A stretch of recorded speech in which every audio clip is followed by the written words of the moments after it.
AKIR is the second and final encounter in the Throne of Four Winds. This fight has 3 phases and a 10-minute enrage timer. You'll want 2 tanks, 6 to 8 healers, and the rest DPS. Phase 1 is all about positioning and movement.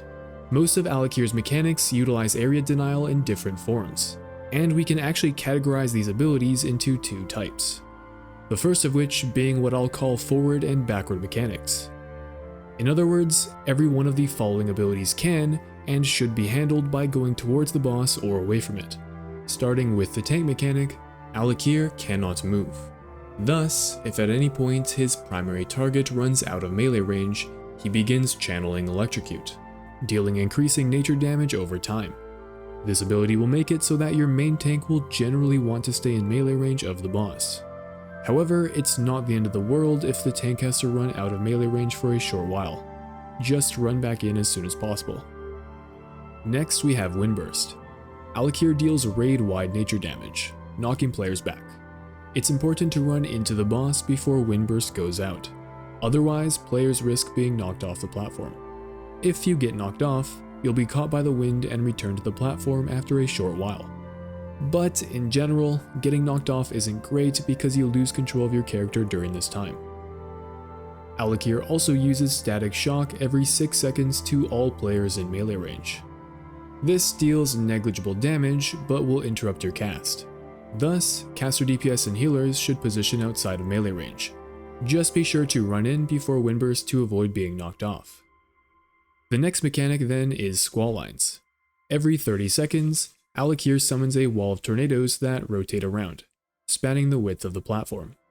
Players must find the randomly placed gap in the wall to cross to the other side. Failing to do so will cause your character to spin out of control for 5 seconds, dealing nature damage each second. Note, players can get life gripped out of the squall. The final mechanic in the forward and backward category is Ice Storm. Like Squall Lines, Ice Storms appear at random locations, moving slowly around the platform. Standing in the patch deals frost damage every half second and slows movement speed. Avoid standing in it, moving closer to or further away from the boss as needed. And that brings us to the next category, side-to-side mechanics. In this group, there's actually only one ability, but it's an important one. Lightning Strike. Every 10 seconds, AKIR will cast Lightning Strike at a random player's location, sending out a stream of lightning that deals initial nature damage and chains to all players within 10 yards. This ability dictates our positioning for the phase. Have the raid spread into 7 groups of 3 and 1 group of 4. Be sure to have healers spread out among the groups, and place ranged DPS in front of the boss near the tank so melee can stand in the back to avoid being parried. On Heroic, Lightning Strike now persists as an area denial for about 20 seconds, having the same effect as it did on normal, but it now ticks every second for as long as players stand in the lightning. And this is where the side-to-side element comes into play. Players will need to run out of the Lightning Strike, moving laterally around the platform. Sounds simple, but the problem is that Phase 1 can have some very awkward overlaps, with different mechanics going on at the same time. And while I'm not going to cover every different possible mechanic overlap that may occur, here are some general rules that worked well for us. In each of the 8 different groups, assign players a direction to move if they're targeted by Lightning Strike. For example, one DPS goes left, the other goes right, and the healer stays put. Lightning Strike doesn't do much damage if there are no nearby players for the lightning to chain off of. Therefore, to enable healers to maintain better uptime, they can stay put.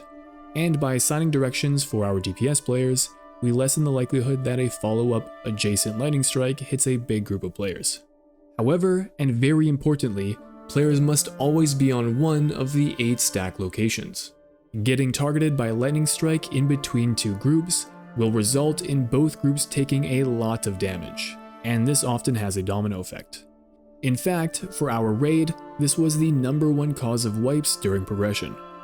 And this is the main reason why I describe the other mechanics as forward and backward moving, rather than side to side. As much as we can help it, we want to avoid moving left or right when handling other mechanics.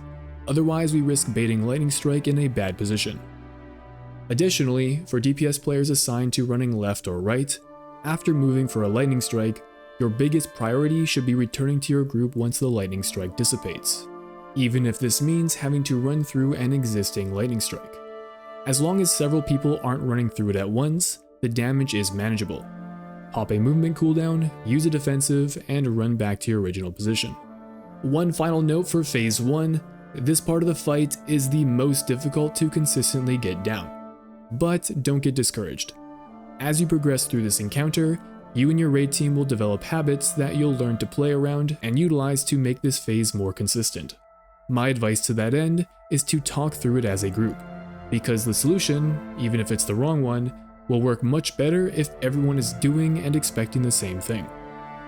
Once AKIR reaches 80% health, Phase 2 begins.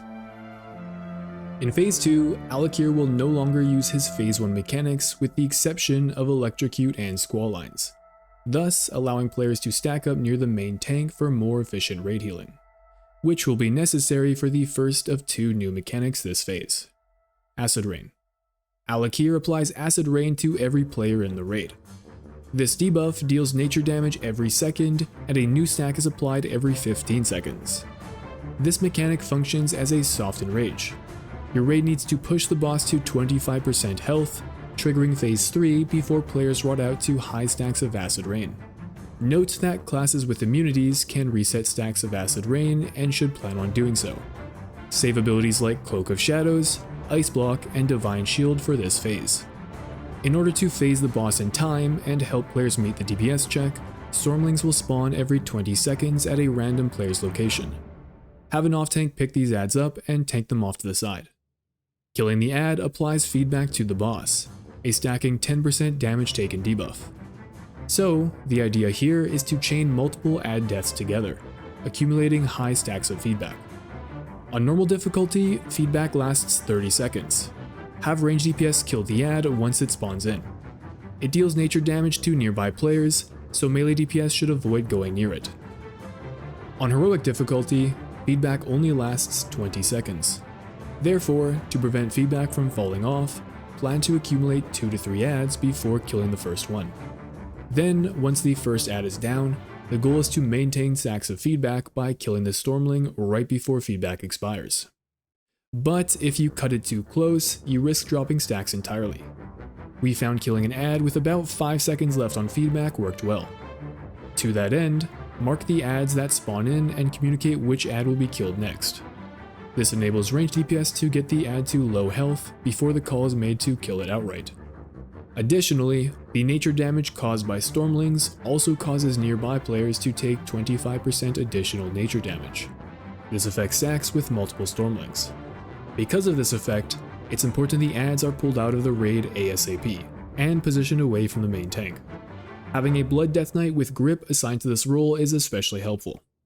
During Phase 2, aim to send Bloodlust as late as possible, while still getting full value. In our most recent clear, that meant lusting at 6 stacks of feedback, which carried us all the way to 25%. Once AKIR reaches 25% health, he shatters the platform, tossing players into the air and entering his third phase. Without a platform to stand on, players now fly around at 300% increased movement speed. At this point, AKIR no longer attacks your tank, and instead uses lightning on random players. He also regains Windburst, dealing unavoidable raid-wide damage and knocking players back, and gains the ability Lightning Rod, debuffing a random player with nature damage over time that also afflicts nearby allies. Your raid will want to be stacked during this phase for more efficient healing, so debuffed players must move away from the raid. Then, the final and most important mechanic AKIR uses is Lightning Cloud. This spawns a cloud spanning the entire width of the platform, which, after a few seconds, electrocutes players every second for 30 seconds at that altitude. Thus, after a cloud spawns, the raid must move together either up or down to avoid getting zapped. So, what does this movement look like? At the start of the phase, have your raid fly up to the very top, behind AKIR. This is easy to locate because there's an invisible ceiling, so all players should be at the same height. When the first cloud spawns, players will fly down roughly 30 yards to the second location. ideally positioned as close to the above cloud as possible without taking damage. Then, when the second cloud spawns, players will fly just below that one, spawning a third cloud, and then flying all the way to the bottom. Note, there's a permanent lightning cloud at the very bottom of the arena, so players will want to position just above it. Move up one level when the fourth cloud spawns, and then a second level for the fifth cloud spawn, and then one final time for the sixth cloud. At this point, the first three clouds placed at the start of Phase 3 will have despawned, allowing players to fly back to the top and repeat this sequence. As long as we don't hit the enrage timer, players can repeat this pattern indefinitely. Note, for this strategy to work, it's imperative players stay at the same height, baiting clouds at the correct locations. If one person is off on their own and spawns a cloud at the wrong height, there's a good chance it results in a wipe. One tip for cloud positioning is that when moving down out of a cloud, players should try to bait the next cloud as close as possible to the one above it. This is important because wind bursts will knock players back and slightly down of their original position. So, when baiting clouds top to bottom, there's no risk of accidentally being knocked into a cloud. However, when players are working bottom to top, if you're too close to the below cloud, you risk being knocked into it, and the combination of wind burst plus 1 or 2 ticks of lightning cloud will kill most players. Thus, it's best to bait the next cloud an additional distance upwards to prevent this overlap. Otherwise, keep up the aerial dance, and eventually AKIR should go down. Thanks for watching, and congratulations completing the Throne of 4 Winds. This also happens to be my final video in the Boss Guide series. So if you're still tuned in, I hope these videos have proven helpful. If you have any feedback, let me know. And of course, if you'd like to support the channel, subscribe, drop a like, and comment your favorite pizza topping. Let's confuse everyone that didn't watch till the end of the video. Alright, bet. See ya.